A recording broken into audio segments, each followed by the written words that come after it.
I've spoken to a lot of women and men that have gone through this exact same. Look, we're in the Wild West. We're building businesses from the ground up. There are micro industries everywhere to help people, for people that identify a particular need that somehow fits into the puzzle of what we're trying to build from the ground up, right? And so what I find so interesting about these times is that women are attempting to do this for the first time, maybe in hundreds of years, maybe thousands of years in this way.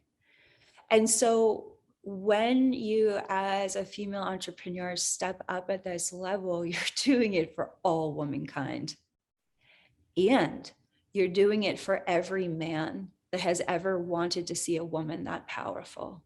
That's a healing for them too, to see that you trust yourself so much, your own intuition, your own God-given intelligence, your own talents and confidence in your direct connection to source.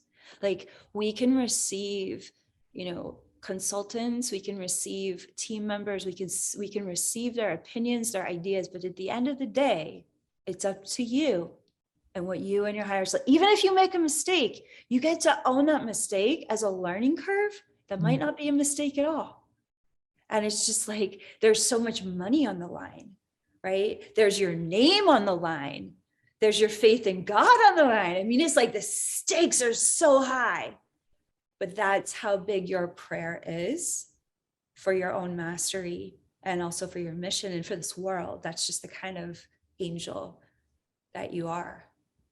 And part of stepping into this container, exploring some of these curriculums that we have, which we'll have to figure out which one's right for you. But I really feel like this, it's like my elder, who I sat with for years in ceremony, there'd be this guy that would show up with these condor feathers, right? And he'd be doing this big dance thing with the condor feathers, like, look at how cool I am with the medicine and these feathers. And my little old elder walked up to him and said, condors are the biggest birds in the world. And when they want to change a direction, all they got to do is this. And he took the feather and he just tipped it a little bit to the left. And this guy had been dancing with all this movement and on this thing. And just this tip of the feather, right? And I feel like that's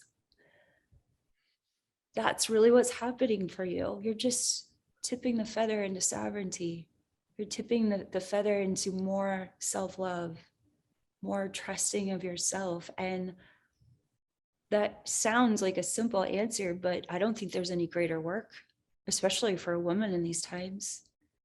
And sometimes when the men are physically absent, that's a real mirror for us of like, gotta own this as a woman.